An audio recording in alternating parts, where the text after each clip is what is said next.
and De-Globalisation.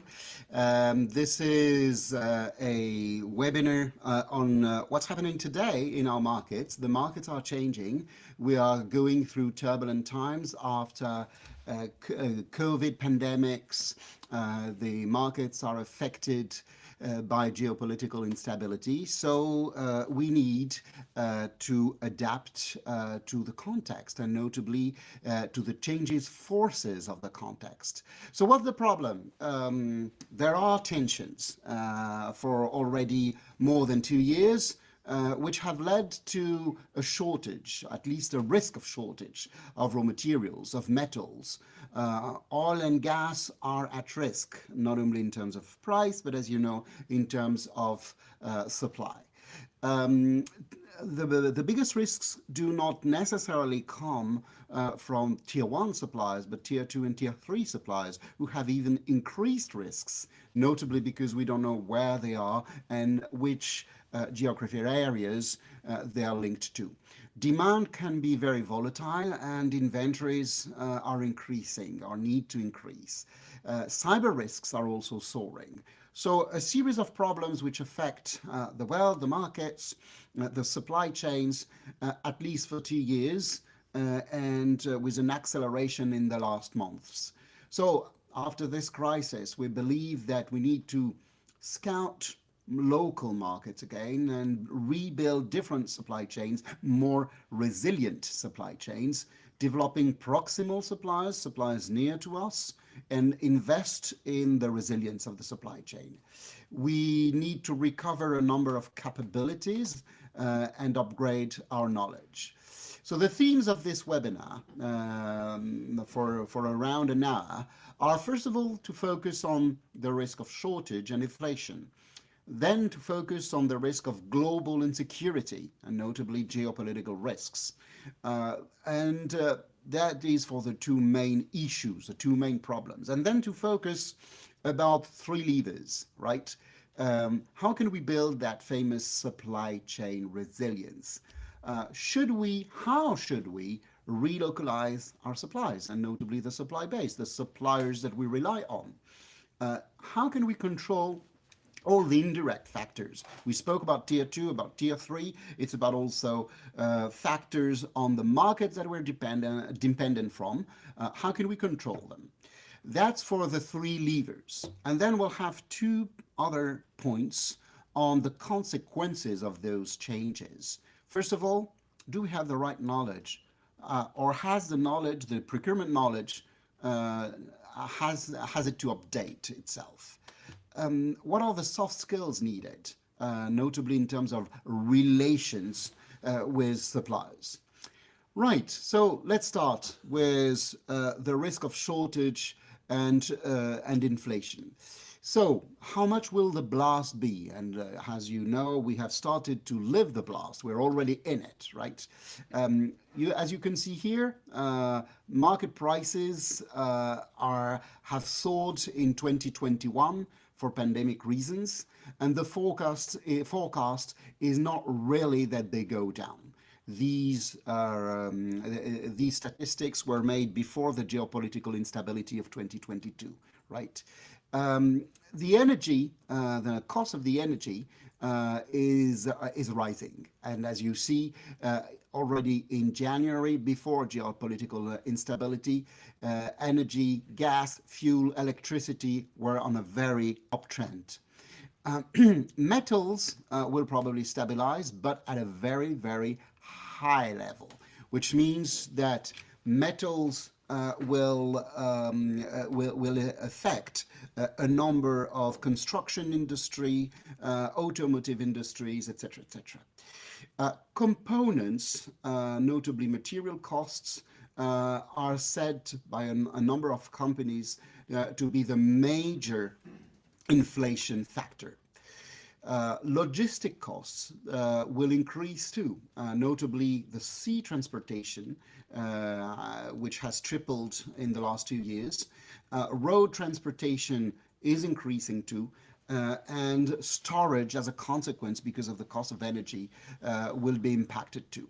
So the spend in freight and the cost of freight and storage will probably increase in the next years. In short, we're living a time where a number of costs is going to blast. The blast has started, but it's just the start, and the economy will be highly impacted by the cost of these risks. So what are the main areas of inflation? First of all, components, right? Components are everywhere, and this is why they will affect a number of industries, a number of products, a number of services which we rely on, and cause a systemic inflation. Semiconductors will rise. Aluminium will probably carry on its rise too. Food, because of the lack of fertilizers, will be impacted.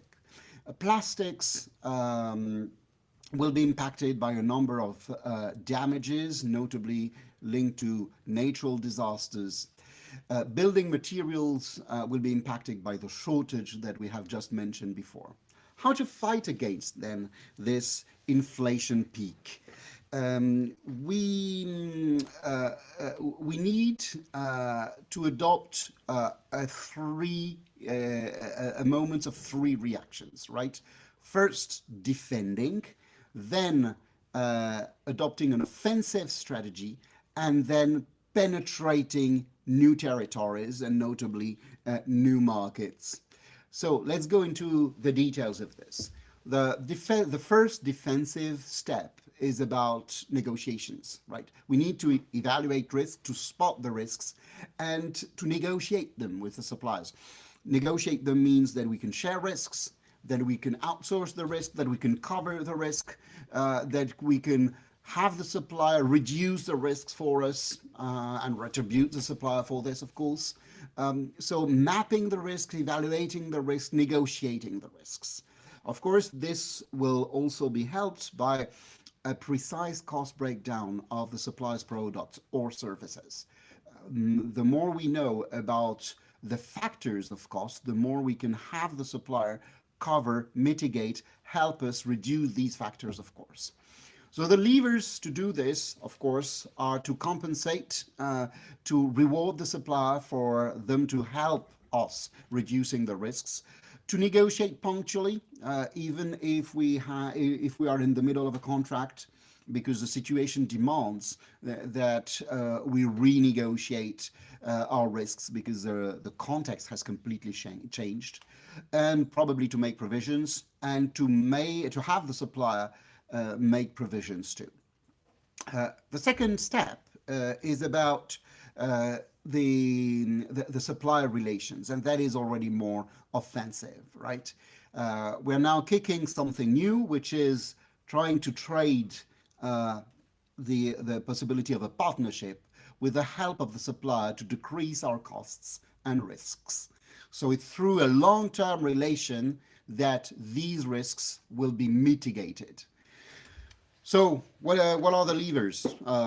Partnership, engaging long-term, developing a good relation, reasserting this good relation, and trying to neutralize the supplier's arguments when the supplier wants to increase costs and to have us pay for the cost impacts. To do this, we need to have a bigger cost transparency from the suppliers and map the net effect of bill of materials, reasserting long-term relations. That is probably after the first defensive, punctual, short-term renegotiation, an offensive strategy, which is obviously more long-term. But this is not all. What we can do too is to try to penetrate a territory that in procurement we haven't penetrated too much, which is our contribution to the top line, which means to the revenue.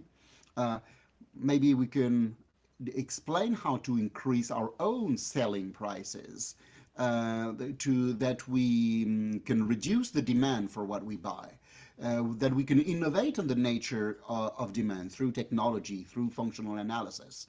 So in other terms, not necessarily defending from the risks, but adapting our business model, our products, our own cost structure to the new conditions of the market. And that is obviously a more internal focus, notably with stakeholders, re-challenging their needs much more intensively than before, making functional analysis, redefining the demand, redefining the business model and how we contribute to the business model and to the profitability of the company. So we need to unite with sales, create a task force between procurement and sales so that we redefine, restructure our own cost structure and our own business model due to what's happening on the supply market. You understand that it is a big change because instead of having procurement adapt the context, we ask the company to adapt our products to the context. So we make procurement here take a proactive role in redefining what we sell, how we sell, at which price we sell. Right. But that was for inflation and insecurity, and unfortunately, this is not the only plea that we may suffer from. We may also suffer from a rise of global insecurity, so-called geopolitical insecurity, including political risks and also environmental risks. So what we can say here is that those risks, environmental and geopolitical, are at an unexpected and unprecedented level in 2022. When I'm saying unprecedented, at least in the last 30 or 35 years, we have never had so big risks in terms of geopolitical and environmental risks. So risks which were in the last decade were financial risks about the financial viability of suppliers, which were technical risks, which were sub-tier risks, which were corporate business strategy of our suppliers risks, etc., etc. These risks stay, but they've been minimized by the rise of geopolitical environmental risks. So we are now living in a world where certain countries have become high risks, and that certain risks are linked to countries. So it's high-risk countries, right? Until last year, the risky countries, because either of geopolitical risks or environmental risks, were Belarus, Ukraine, Turkey, Syria, Kazakhstan, Iran, Afghanistan. From 2022, you have to add some new names. What about the Baltic countries? What about Russia? What about Kazakhstan? What about Poland? What about Algeria? What about Egypt, etc., etc.? So all these countries have higher risks than what they used to have in 2021. Until 2021, what were the risks? The risk were a lot of environmental risks like earthquakes, of course, hurricanes, more and more floodings, more and more landslides, together with risks of disruption and absenteeism, right? In 2022, you have new risks, which are more geopolitical. Destruction, invasion, annexation, but also warehouses, plants, displacement of populations. So these risks have increased suddenly in 2022. As you can see here, what main companies think is that operational risks, logistical risks, and geopolitical risks are the main risks for the years to come. So what are the risks that we should keep an eye on? First of all, in terms of environmental risks, there are two types of environmental risks. You have the risks which are likely to happen. We know that they will happen: greenhouse emissions, pollution of water, of air, biodiversity risks. They are bound to happen. The impact is not severe yet, right? And there are risks which probability is probably smaller, but which impact can be a disaster, like fires, like hurricanes, like droughts, like nuclear disaster, food shortages. So these two types of risks need to be managed differently.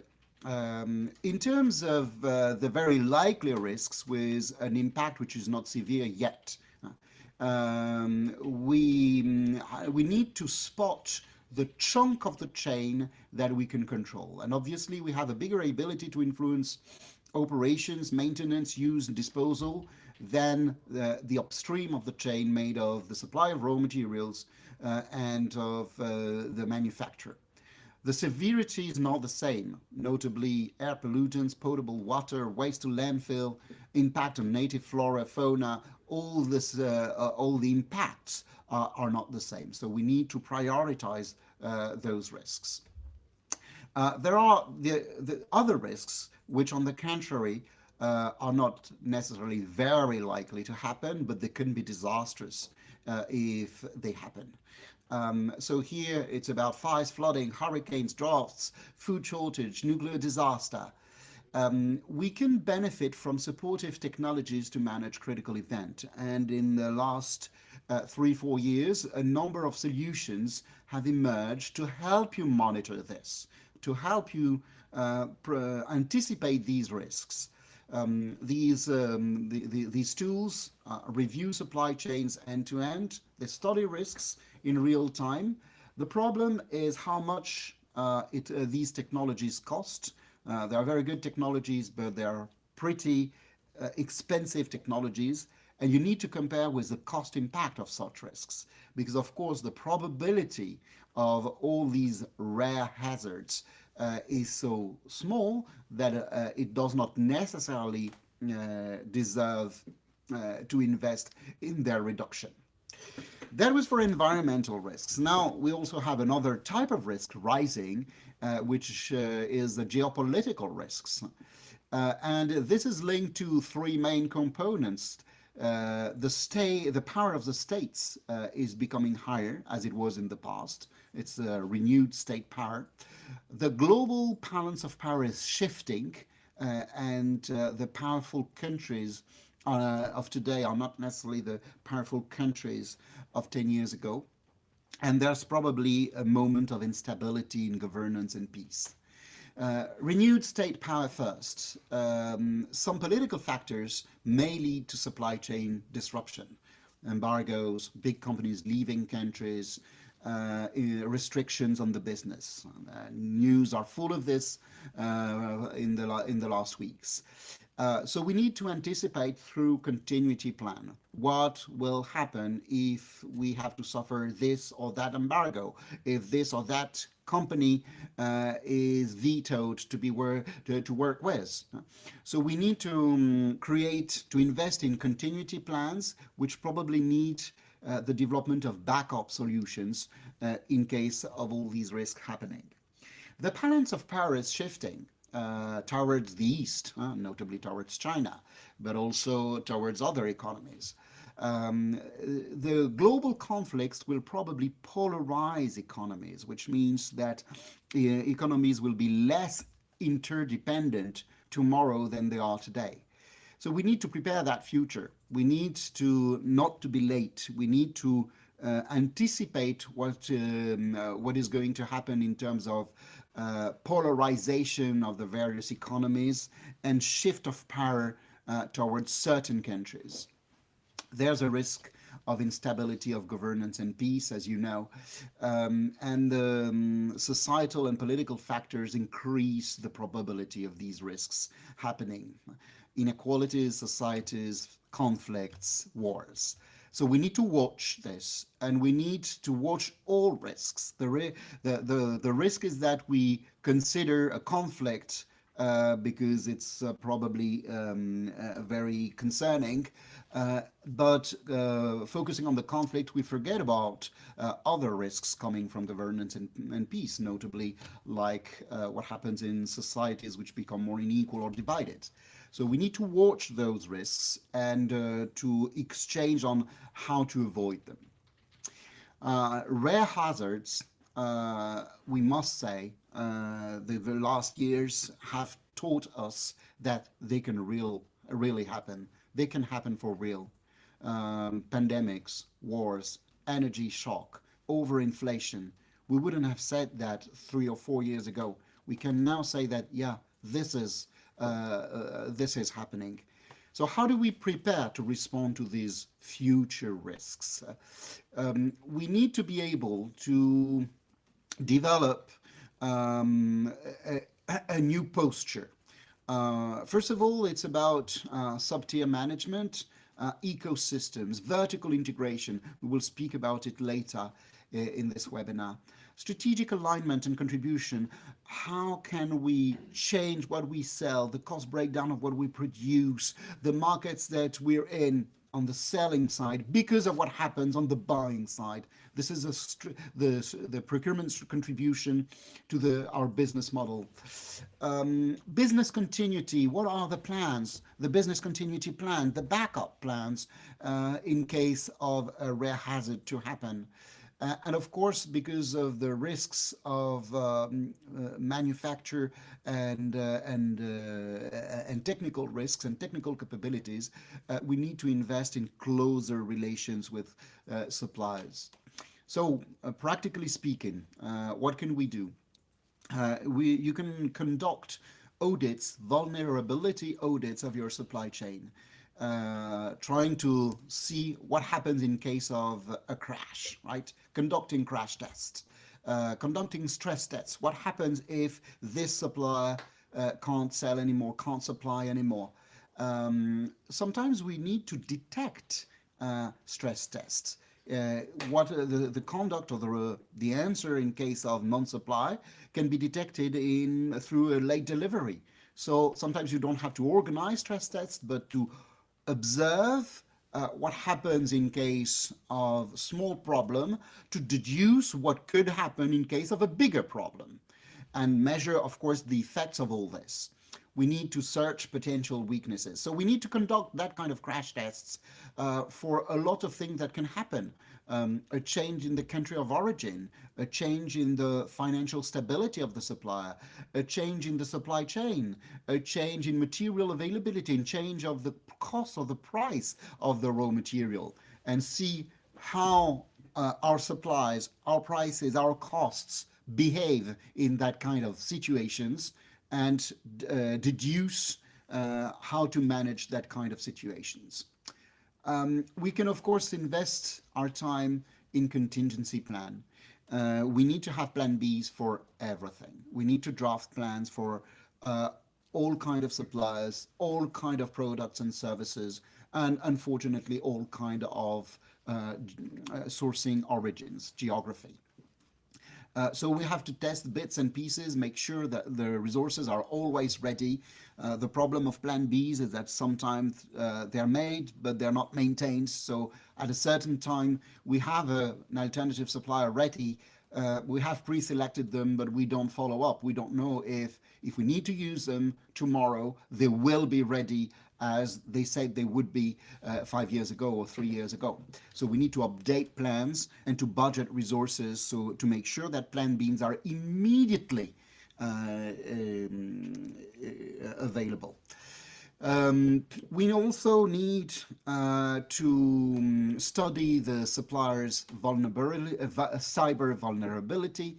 What can happen? Their IT systems can be porous. Their IT systems can consume too much resources, notably human resources, and there may be disconnections between elements. Usually companies answer through a number of tools: IT optimization, data circulation to make sure that the flow is never interrupted, and also all kind of procedures of authorization, encryption, and authentication.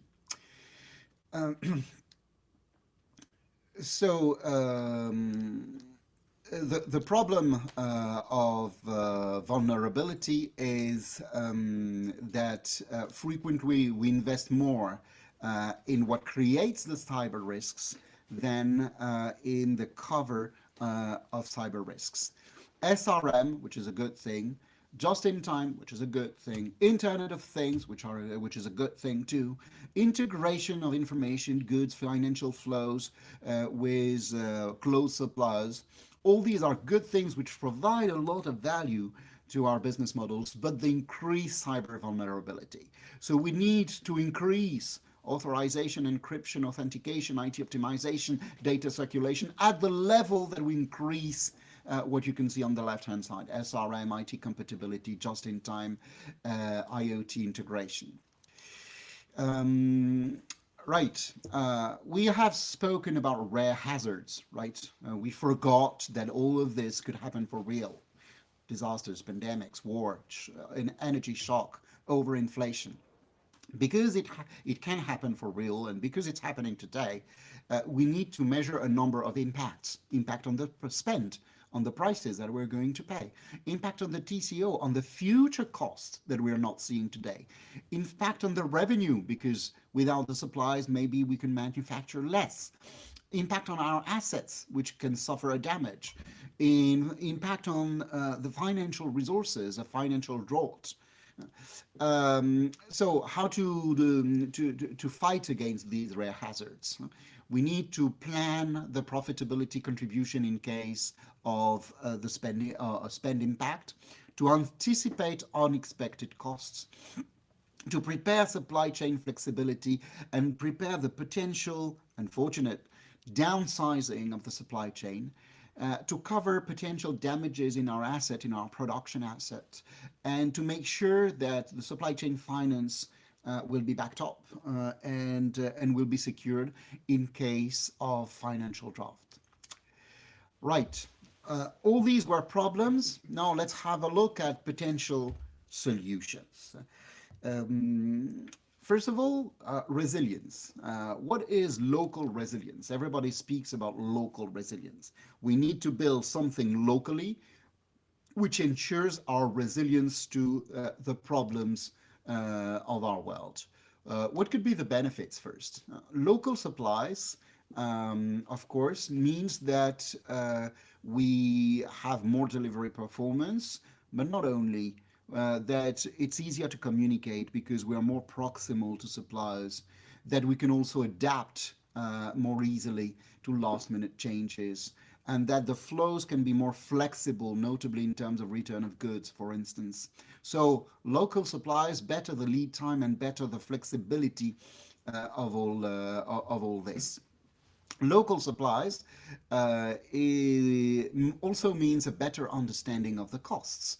Because the closer we are to suppliers, the easier it becomes to observe volumes, to detect cost factors, to detect local factors, and to be commonly impacted by local factors. So if the problem impacts our supplier, it also impacts us, and vice versa.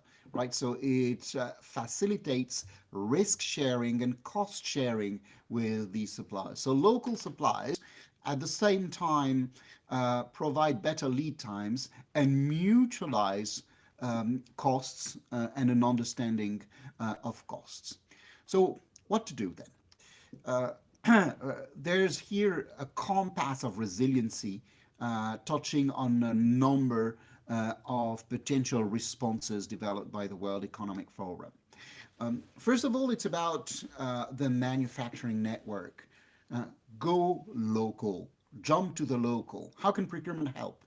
By flexing production locations, by developing geographic alternatives, which are not offshore alternatives, but more reshored alternative, and by lowering the cost of transfer to these alternatives to make sure that if we have to come back to a local supplier, it will not cost us too much to transfer from the old supplier to the new supplier. We also can help in ensuring a rapid ramp up to make sure that at the time that we transfer volumes to the local suppliers, we do not suffer any impact on productivity and speed. We can also help in terms of supply in the landscape, into engaging more with suppliers. by developing advanced supplier relationships, more partnerial relationships, in collaborating more in innovation, in investing, in sharing plans, creating long-term plans and sharing them with the suppliers, engage more with our local suppliers. We can also help in plugging in a more precise way with the supplier's ITs, so that we have a digital integration with a better flow of information, a more fluidity of the information between us and the suppliers, to invest in data intelligence and data analysis through artificial intelligence, and to invest into new technologies and planning tools. So plugging more with the local partners, so that we have a more fluid communication and operational performance. Another contribution that we may have is to monitor more notably logistics, right? And this is obviously linked to IoT, Internet of Things. You can monitor much more and anticipate much more all kinds of delivery issues, quality issues, because IoT helps us to have more transparent supply chain and a more interactive interface between us and the suppliers. We can also help in a more indirect way to prepare alternatives. What happens if we are not delivered? And what happens if we can't distribute? So invest in backup solutions to have multiple distribution channels and not to be jailed, not to be imprisoned by one channel that would not work or that would be risky.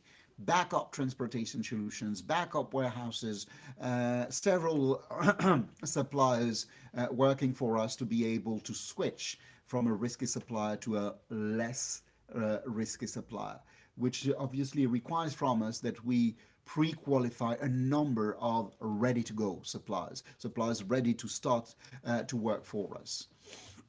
Right. We can, of course, also contribute more indirectly in decustomizing what we buy, standardizing what we purchase through functional analysis, and in the specification of components which are more interchangeable. Frequently, the fact of being dependent from a supplier because what we supply is over-specified increases the risks of being impacted by an inflation factor or geopolitical factor. We can also contribute to the flexible production for flexible workstations, and notably in human resources. New contracts, new suppliers, to have suppliers of services more flexible and interchange their value input in case of major change. We can also contribute by ensuring the financial reliability. Notably, it's probably the time for reinvesting in security inventories, redeveloping the level of security inventories, and anticipate potential financial problem through health checks and contracts. A fear that a lot of macroeconomists have is that the various crises that we've gone through in the last years finally impact the financial viability of the economies. Right.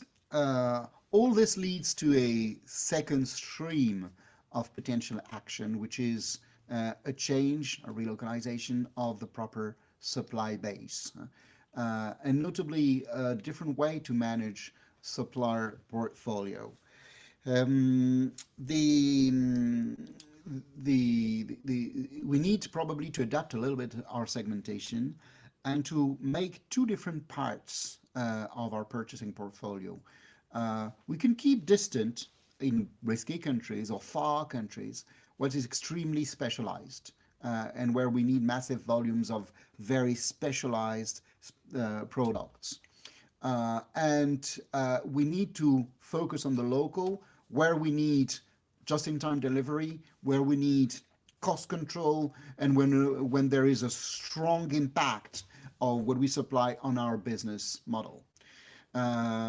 So it means that what we have to keep distant, or what we can keep distant, is what we supply of low criticality, where we definitely needs huge economies of scale, so volume effect or bonding effect. These can stay global categories, and a number of categories need to be relocalized. So we need to think global and make a difference between the global categories of purchase, the global products and services that we buy, because they are not critical and because they benefit from economies of scales and bundling effect, and other categories that will try to buy as local as we can. It's a new type of segmentation which is almost contrary than what we have done in the last 30 years. So localized procurement, it means that some categories may have to be managed locally. To tell you the truth, it all started already 2 decades ago in the public sector for other reasons, not for risk reasons, but for political reasons. So we need to prepare the supply chain to be ready to enforce relocalization, to prove that not only they are local, but they are themselves, the suppliers, buying from local second-tier suppliers. So to make the whole supply chain ready for relocalization, and to enforce local preference, which means that probably we need to insert this in our criteria of the tenders we organize. We also probably need to scout more the local markets. For who has been in procurement for the last 20 or 30 years, you may remember the times where we were scouting the emerging markets in China, in India, in South America, etc., etc. It's probably time to do the same, but not in these countries, but in our original local countries. So it's a reshoring movement. So we need to scout populations, we need to scout organizations, industries, we need to scout promising assets. Where are the good production assets which have a competitive advantage and that we may develop as reliable suppliers? This is the reshoring wave. We have offshored for many years. We will, as we said in the segmentation, we will keep a number of categories offshored because they are not critical and they can benefit from economies of scales or bonding effects. We need to reshore all the rest. And probably we need to do this, we need to make old companies young again, right? So reinvest in old companies which had lost a little bit of their competitive advantage in the last decades and redevelop them as potential reliable suppliers. To do this, we need to push them, right? To establish targets, to invest money on them, right? To invest money so that they develop their productivity, their chain, their IT system, to transfer the knowledge, to spend time with them, to make them more capable of doing it, and sometimes even to coach their own decision makers and the suppliers, and probably also to diversify their sales portfolio. One risk that we must not run is to develop local suppliers that would become dependent on ourselves. We need to develop them so that they are reliable suppliers and that they are not dependent on us, because then of course we increase the risk. Right. We should probably also monitor more. And in coaching this new local supply base, the redevelopment of this supply base, we need probably to monitor their performance, to steer the relationship, to multiply the number of steering committees, of business reviews, help them solve problems, because it's a way that we transfer know-how and knowledge to them, to maintain the electronic interface, the IT interface, and to coach the top management. So we need to put our hands on the engine of these suppliers. Right. Last is the control of the indirect supply chain. We mentioned that already. The problem of risks and the soaring risks of the world we're in is not necessarily our direct suppliers, but tier 2, tier 3 suppliers. And we sometimes do not know about these suppliers. Good supply chains may be captive. So if you look at that graph and you think you are company A, company B may be more influential than company A because company B is influencing the second and third tier suppliers of company A. So company B has probably reduced their risks compared to company A. Which means what? It means developing our attractiveness. It means influencing indirect suppliers, tier 2, tier 3, which may supply yourselves, but also your competitors and other industries which you may not be aware of. You need to co-invest in common projects to develop common ownership, common assets, and probably involve them in platforms, notably when it's about innovation. So what are the questions to be asked then? First of all, do we know them? What do we know about them? The second tier supplier, the third tier suppliers. What do we know about their financials, their margin, their investment, their assets? What do we know about their geopolitical dimension? Where are they? Which countries are they dependent from? What do we know about them economically? What do we know about the potential economies of scale, the free capacity? How much are they reliable? Do we know all this? We need to know more of all this. Second point, we need to understand nominatively who they are selling to. First of all, are they selling to our competitors? Are they selling to other companies of competing technologies? Are they selling in risky country? Are they dependent of risky countries for environmental reasons or geopolitical reasons? Are they tied to risks? This is a spirit. Who do they supply, and are they linked to the risks which are happening? And the last question that we must ask ourselves is, are they vulnerable to macroeconomic factors such as shortages, such as inflation of raw material and energy, such as inflation of human labor cost in certain countries?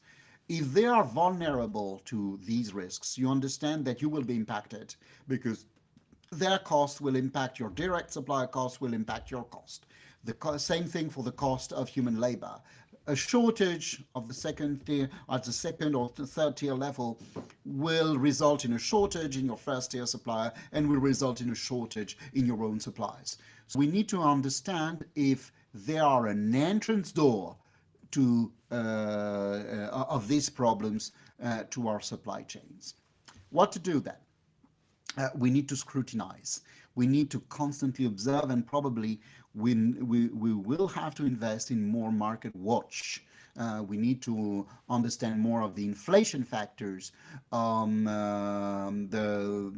energy cost, the raw material cost, the human labor cost, the regulations, the local demand, the peaks and the lows of the demand. So we need to scrutinize, analyze this. We need to invest and allow more human resources into the analysis of this. Right. Two small conclusions in reality. One on knowledge and the other ones are on relationship. It's about because of all what we need to do, we probably need to change a number of competencies that we have, hard skills, technical competencies, and soft skills, more behavioral competencies. So let's start with hard skills, right? And let's start with the old knowledge, right? Almost obsolete. Obsolete, maybe not, but old one, right? We lived in a world for the last 30 years where we need to understand the specialization, right? What the supply is good at, if we can make or we have to buy, and investing in the acumen of the competitive advantage of the supply. We lived in a world where We considered outsourcing and also offshoring, right? Scouting markets far away from us and sourcing distant suppliers. We lived in a world of economies of scale and size effect were providing a lot of value opportunities. So through standardization, mutualization, we could buy bigger volumes of standard products and services and ensure economies of scale and shorter prices. These are the competencies that we have developed from 1990 to until 2020. They're good competencies, but today we need other competencies for the risky world that we're in. First of all, we need to recover a competence of integration, vertical integration. How much can we integrate with our suppliers? How much can we protect or help to protect their asset? How much can we develop and accompany the development of their asset? How much can we foster the development of mutual interdependencies? That means that we become dependent of local suppliers, that they become dependent on us, that various suppliers of our suppliers are mutually interdependent from one another. So how can we create a kind of cluster? And that idea of a cluster of interdependent companies leads to another competence, which is what we call agglomeration. Geographic clusters of interdependent companies, interconnected businesses, ecosystems of various companies converging into unique competitive advantage. So the theory of clusters, of economic clusters, has never been so true than in 2022. Last competence that we need to develop is cooperation. Oh, you will tell me this is not new. It's decades, at least 2 decades, that everybody is singing SRM, SRM, SRM. True, but we need to accelerate. Time, transparency, trust, mutualizing objectives, having common targets, developing common resources, mutualizing resources, human resources, technological resources, assets, and having more competitive portfolios, which means that in our portfolios of suppliers, we have various suppliers which we maintain active, but still competing against one another. So that we have portfolio panels of suppliers, of various suppliers, supplier A and B and C, that we maintain active, but we maintain in a certain competition against one another. Right. What about soft skills then? How can we invest on stable relations? What do we need first? We probably need to develop expectations, what the local suppliers expect from us, the trust between us and these local suppliers, and the legitimacy of our company in their eyes, and notably through the kind of business opportunities that we are. So how to develop trust and relationship? Well, to make ourselves more reliable in terms of relations, become their local body again. Fair contracts and never signing any contract which would be unfair. The local world is a smaller world, so everything gets known and you can ruin your reputation by signing an unfair contract. Respecting what we have said and respecting what we have signed for the same reasons. Stay open and transparent and flexible during the execution. We need to conceive supply relations as a kind of local ecosystem in which we constantly adapt to one another.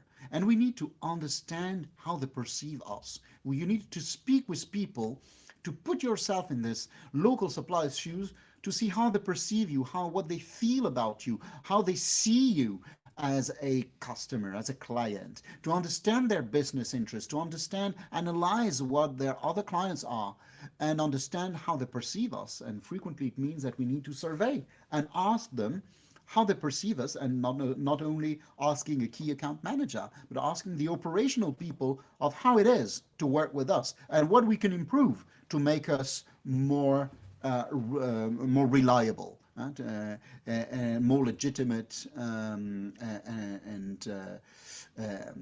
trusting.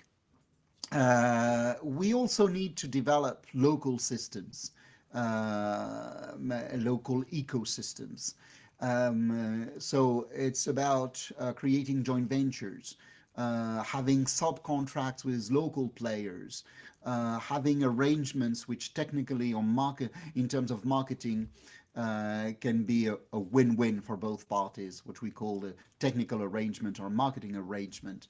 Co-invest in technologies or in resources or in assets, have longer term contracts, share resources, exchange people, having your people sometimes work for the supplier for a period of time and vice versa. These are the practices which develop local ecosystems. All of this for what? To share risks, to share revenues, to make revenues interdependent, and to develop a common asset. So who do we need to do all this? Collaborators, buyers who invest more on stronger relations, deep relations, mutual understanding, and who have a taste for partnerships. We need planners, people who are able to foresee the futures, to spot the necessary resources for all these strategies and organize these resources. We need twisters, people who are able to jump from one production, from one product to another, to make the supply chain constantly adaptable and flexible. We need simplifiers, because frequently we become dependent of far countries, of risky suppliers, because our specifications tie us to one specific product. We need to simplify the product portfolio to gain supply agility. We need executive providers, that people who are ready in procurement to execute the change of product we sell, the change of production that we have. So fastening the go-to-market that marketing and sales are organizing. This is the end of this webinar. Thank you very much for your attention, and now I am ready to answer some of your questions. So if you want, you can type your questions in the chat, and I will be happy to answer to them.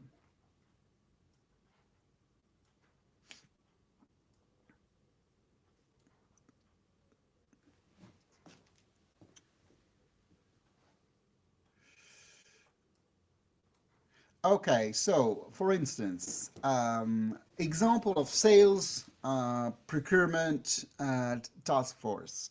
There are some examples indeed in certain industries, notably in the food industry. There are also examples in the automotive industry in which buyers have been integrated in the sales and techno teams in order to develop very quickly alternative suppliers, just because sales and production needed to produce something new and invent something new. So at the same time that we were developing with the customers new products to be sold, buyers in the same team were investigating not only the new supply chains to penetrate, but the new local supply chain to penetrate. I think that there's a very interesting question here about reshoring. Should reshoring can reduce competitivity? I believe that a balanced approach, local, will be the idea. For sure, right? 2 points. Of course, as you understood from this webinar, it's not about relocalizing everything. It's about, you remember what we have said about the segmentation. It's about the good balance of what should stay global, can stay global, and what needs to be relocalized. And you may remember also all the slides about competitiveness, right? And notably the cost of the risk and the cost of risk reduction. The cost of risk reduction, you may remember the balance, needs not to be higher than the cost of the risk itself. So reshoring has a limit, of course, it's the cost of reshoring. But of course, this has to be balanced with the cost of maintaining everything offshore. And when the cost of maintaining everything offshore, because it induces risks, and risks have a cost, probability multiplied by impact, all these costs, cost of the risks, are increasing too much, then it's a reason to reshore.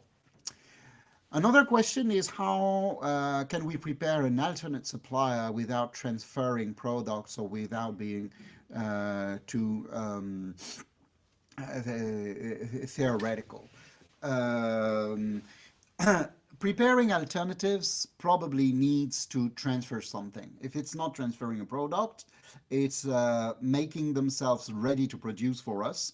And this is why frequently transfer has to do with functional analysis.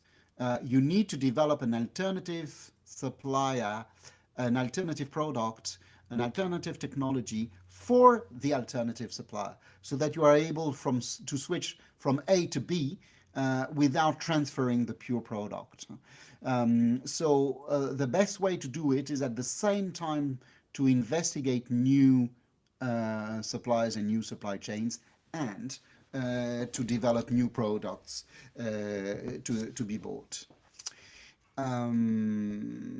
Dual source with deep supplier management and development, always a little more expensive but far more stable. So this is an assertion and not a question, so I will just comment this. I fully agree with this. When you say a little more expensive but far more stable, all the question again, like the present question, is the balance between the cost of the risk and the cost of that more expensive.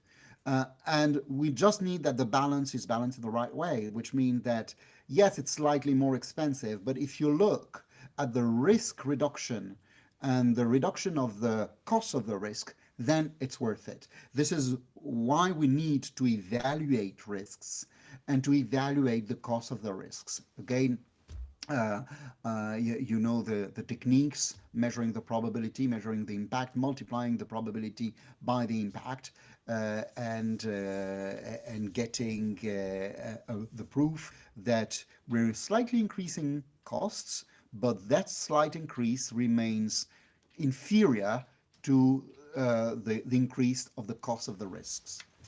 Another comment is about raw materials, high risk in many countries, having fully offshored those processes. Fully agree, or let's say that they are the most probable risk, right? Geopolitical risks, for instance, are probably still not as probable as inflation and cost of raw material, but be careful of their impacts. They are still less probable, but their impact is higher. Thank you very much, ladies and gentlemen. I think we're reaching an end of this webinar. I've been very happy to share this moment with you. You can watch this webinar again on our media. It will be posted on YouTube and on LinkedIn. Thank you for your trust in the EIPM. Good luck and see you soon.